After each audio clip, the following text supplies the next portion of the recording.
감사합니다. 축복합니다.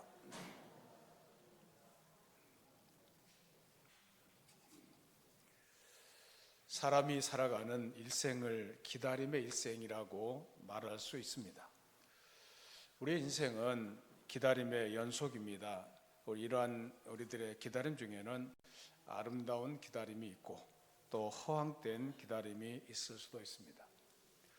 우리에게 어떤 목표가 있고 그래서 그 목표를 이루기 위해서 열심히 준비하고 힘을 다해서 노력하고 있다면, 그런데 그 목표를 이루게 되었다면 그 과정은 아름다운 기다림이라고 말할 수 있습니다. 그런데 아무런 노력도 없이 그저 머릿속으로만 어떤 목표를 생각하고 무작정 기다리기만 한다면 그 꿈은 한낱 몽상에 그치게 될 것입니다. 허황된 기다림인 것입니다. 오늘 우리가 읽은 이 본문의 말씀 속에서 오랜 세월 동안 자신들이 발견한 별을 따라서 한 사람, 아기 예수를 만나는 기쁨을 누리는 사람에 대해서 살펴보게 됩니다. 성경에는 그저 박사들이라고 표현했기 때문에 정확하게 그들이 어디에서 온 사람인지는 알 수 없습니다. 그리고 박사라는 직업은 천기를 분별하여 풍년과 흉년을 예언하고 대비하는 일에서부터 한 나라의 흥망성쇠를 좌우하는 전쟁에 이르기까지 모든 나란 일에 관여했던 사람들입니다. 그러므로 그들의 신분은 높았고 매우 중요한 사람들이었습니다. 그런 높은 지혜의 박사들이 어느 날 한 별을 발견했습니다. 그리고 그들은 아무런 주저함 없이 그 별의 주인공에게 경배드리기 위해서 머나먼 길을 떠나는 결단을 해야 했습니다. 그 여행은 아무런 보장도 없는 여행이었습니다. 뿐만 아니라 그 여행은 얼마나 오래 걸릴지, 어떤 위험이 도사릴지 알 수 없는 여행이었습니다.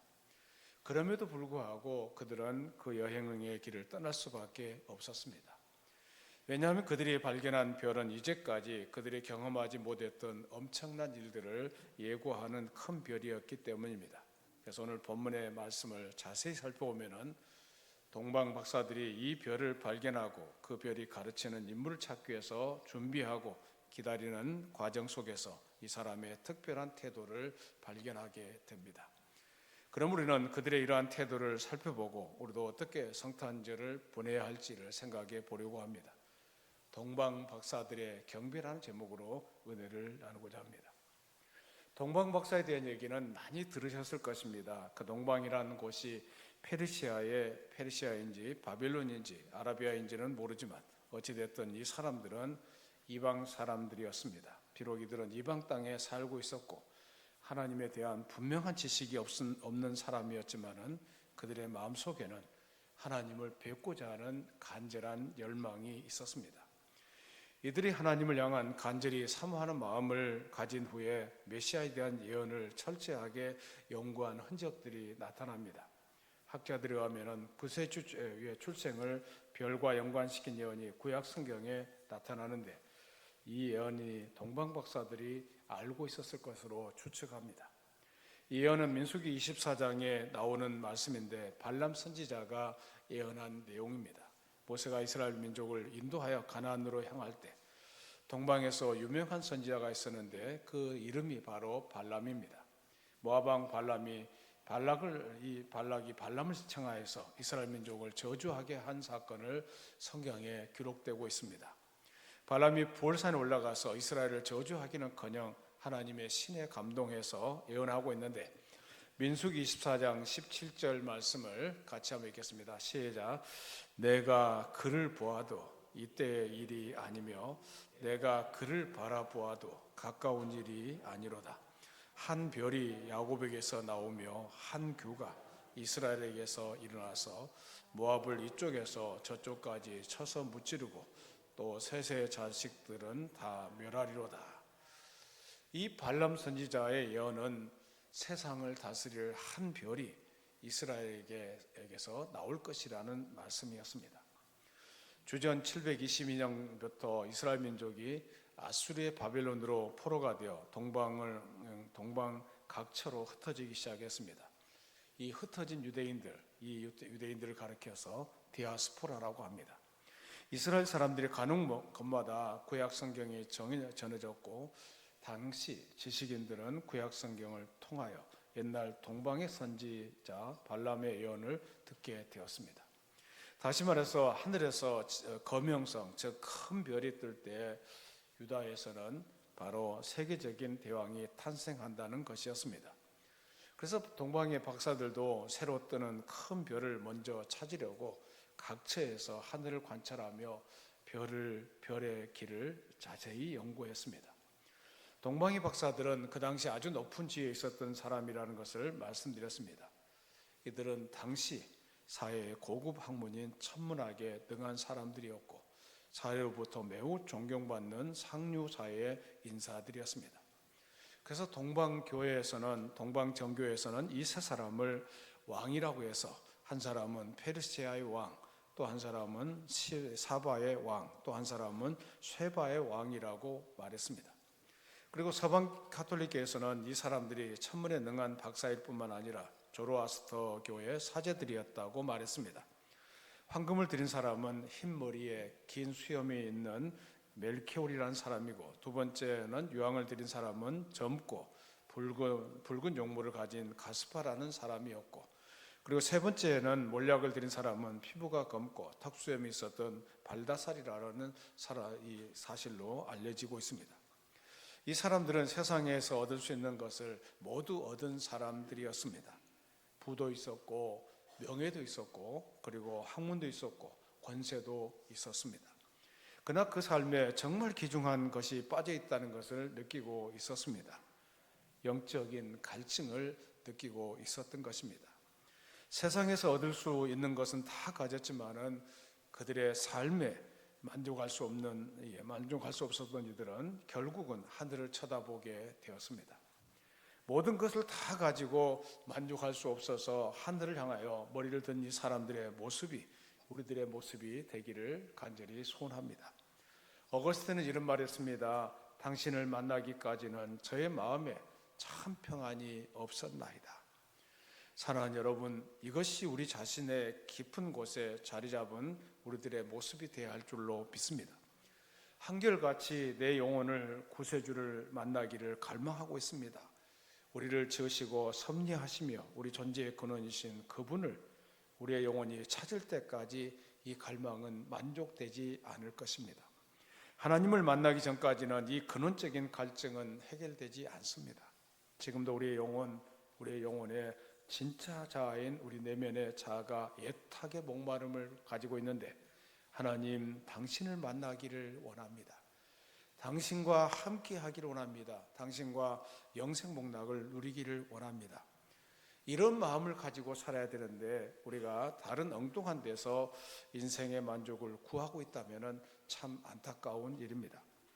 아프가니스탄에 에브라임이라는 아주 훌륭한 왕이 있었습니다. 이 사람은 늘 경건한 삶을 살기를 원했는데 하루는 잠을 자는 중에 침실 지붕에 위에서 요란한 발자국 소리를 듣게 되었습니다. 깜짝 놀라서 거기 누구요? 라고 소리를 질렀습니다. 그 지붕에서 사람이 말하기를 친구요 라고 대답을 했습니다. 낙타를 잃어버렸는데 찾고 있는 중이요 라고 대답이 들려왔습니다.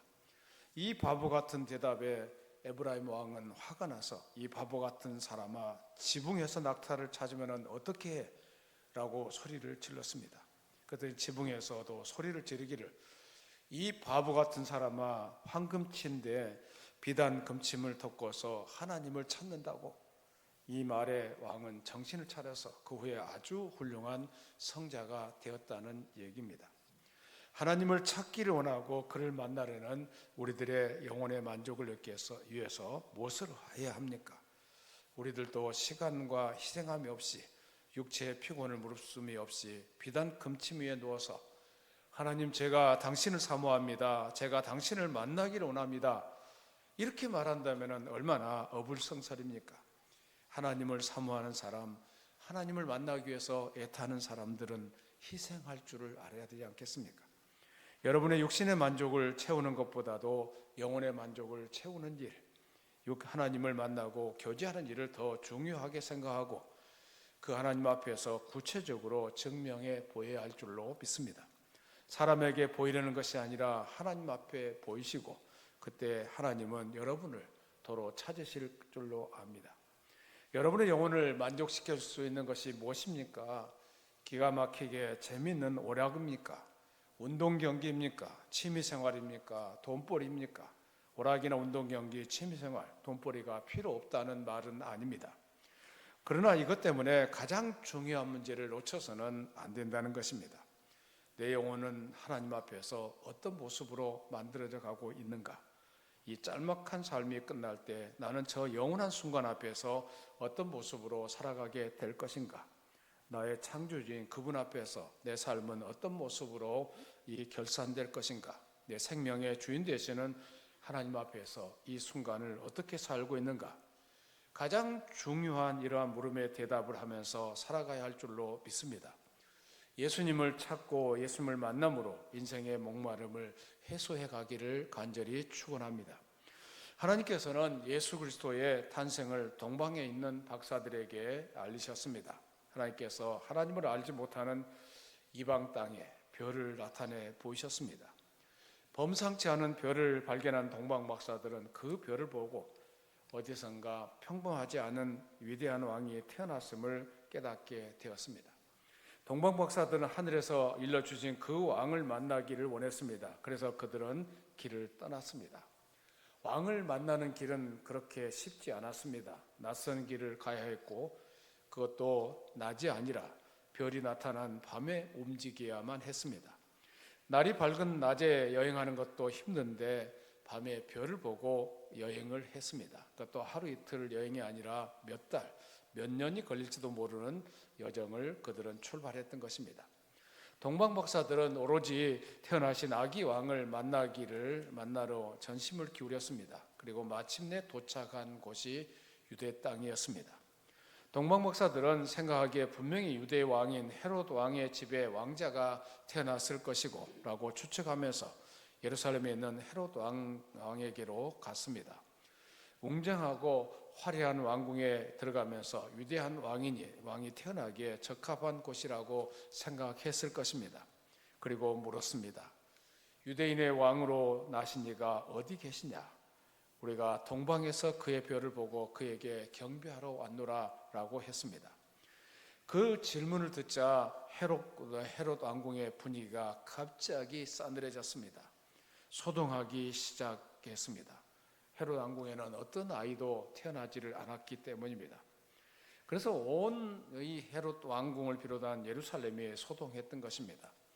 동방 박사들은 다시 발을 돌이켜 길을 떠났습니다. 그때 자신들을 동방에서 인도하였던 그 별이 그들 앞에 나타났습니다. 그리고 그 별을 따라 가보니까 예루살렘에서 남쪽으로 10km 떨어진 베들레헴이라는 작은 동네 집으로 인도되었습니다.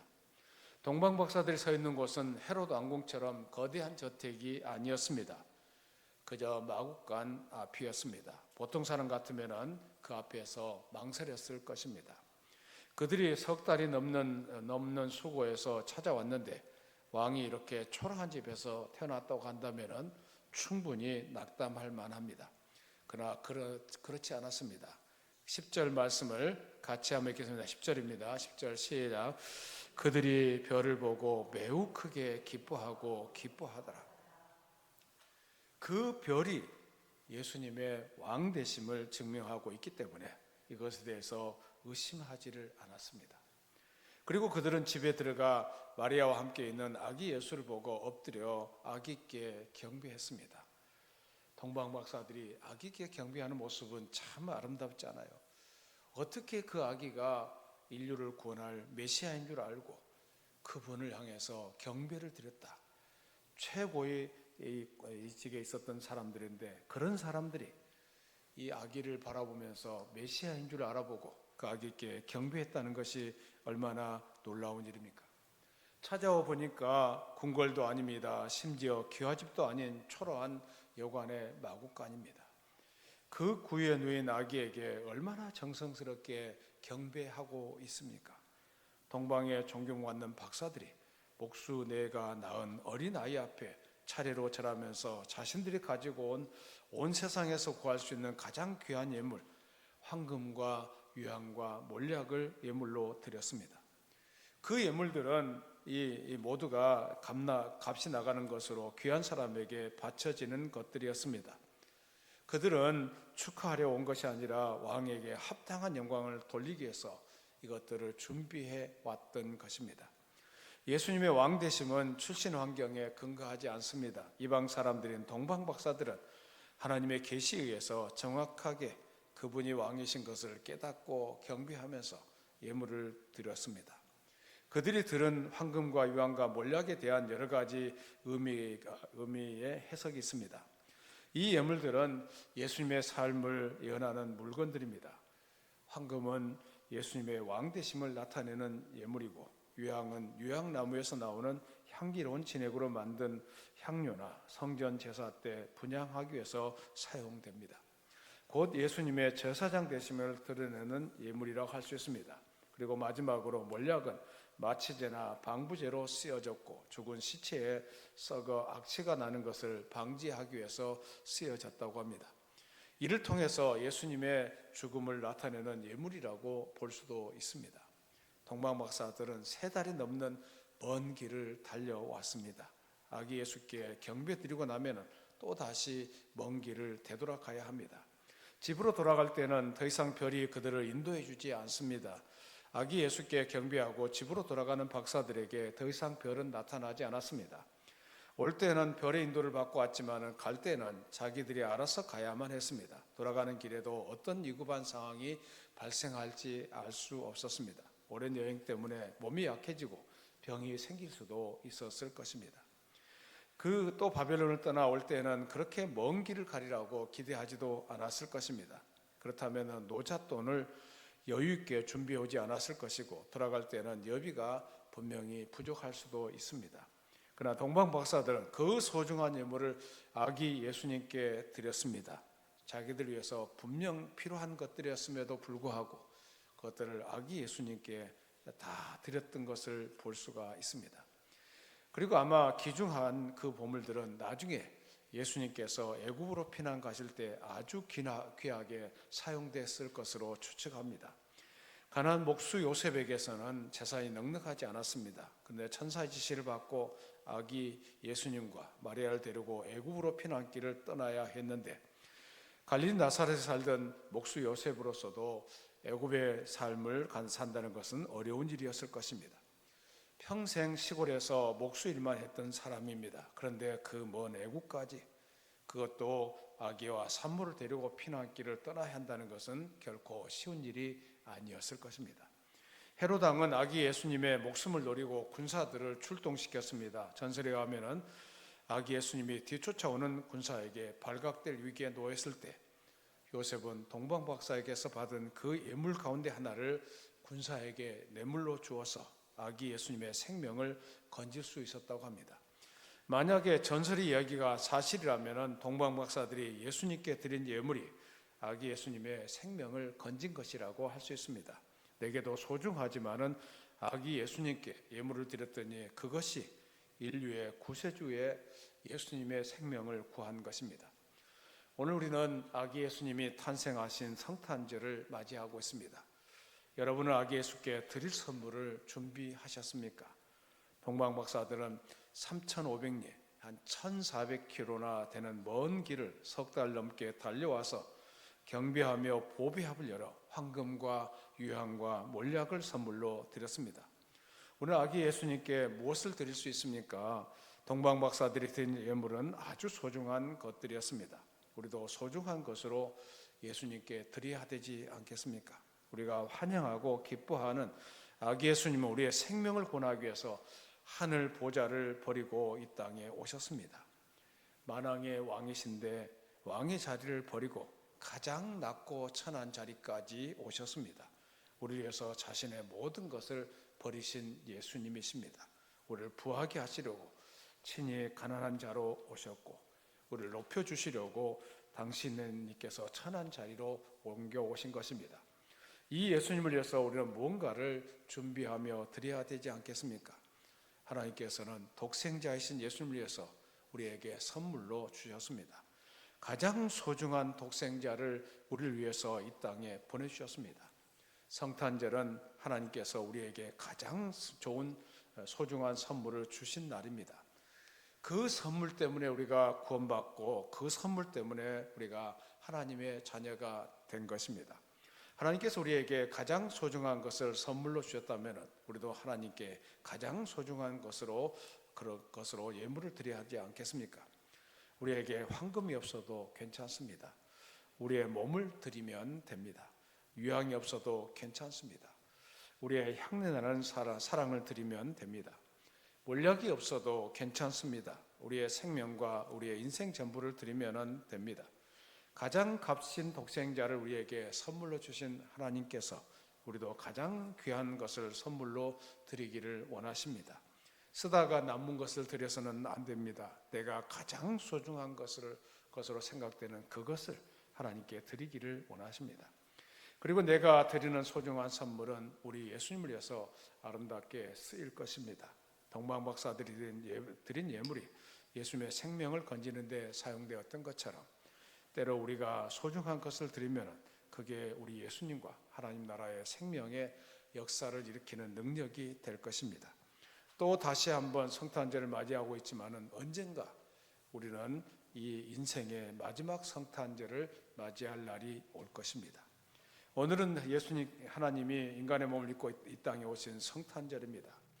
동방박사들은 예수님께서 유대 땅에 태어나셨기 때문에 유대인의 왕이라고 여겼을지 모르지만 우리 예수님은 이 땅을 다스릴 왕으로 다시 올 줄로 믿습니다. 이 성탄의 계절에 예수님께 초점을 맞추어서 우리에게 왕으로 오신 예수님을 온전히 바라보면서 그분께만 경배할 수 있기를 바랍니다. 매일 밤 어두운 밤하늘 가운데서 밝게 빛나던 예수님의 별만을 바라보면서 걸어갔던 동방박사들과 같이 예수님만 바라보면서 예수님의 인도를 받는 삶이 되기를 간절히 소원합니다. 예수님의 모습이 어린 아기였지만은 동방박사들이 그 아기를 향해서 기뻐하며 경배하며 예물을 드렸던 것처럼 우리들의 삶도 예수님을 향한 온전한 예배, 온전한 삶이 될 수 있기를 소원합니다. 때로 예수님은 아기 예수와 같은 연약한 모습, 초라한 모습으로 우리에게 보이실지 모릅니다. 때로는 나의 기대에 맞지 않은 모습으로 우리 가운데 계실 수도 있습니다. 그래서 동방박사들과는 달리 초라한 부위에 누워있는 아기 왕을 보고 실망해 돌아가는 길도 있을지 모르겠습니다. 하지만은 분명히 그분은 우리의 왕이십니다. 아기 예수로 오신 예수님께 진실한 경배와 찬양을 올려드리는 저와 여러분이 되기를 주의 이름으로 축원합니다. 살아계신 하나님 감사합니다. 동방박사들이 먼 길을 달려와서 아기 예수님께 경배드리며 소중한 것들을 드렸던 모습을 생각해 보았습니다. 우리의 가장 소중한 것들을 주님께 드리며 주님이 기뻐하시는 인생을 살아가게 하여 주시옵소서. 우리 속에 있는 모든 악함과 더러움과 추함을 다 내려놓고 오직 예수님만을 향하게 하여 주시옵고 예수님을 향한 믿음으로 나아가게 하여 주시옵소서. 하나님 우리의 죄와 허물을 용서하여 주시옵소서. 우리가 부족한 것이 너무 많습니다. 연약한 것도 많습니다. 예수님의 은혜가 아니면 살아갈 수가 없습니다. 주여 우리를 구원하여 주시옵소서. 우리 일생 동안 예수님 한 분만을 바라오면서 그분 앞에서 하루하루 한 걸음 한 걸음 살아가게 하여 주시옵소서. 오늘 성탄절입니다. 성탄의 기쁨과 축복이 우리 성도들 모두에게 있게 하여 주시오며 우리 성도들 가정에 있게 하시고 자녀들에 있게 하시고 또 손자 손녀들에게 있게 하시고 다음 세대들에게도 이어지게 하여 주시옵소서. 오늘도 감사합니다. 영광 돌립니다. 찬양합니다.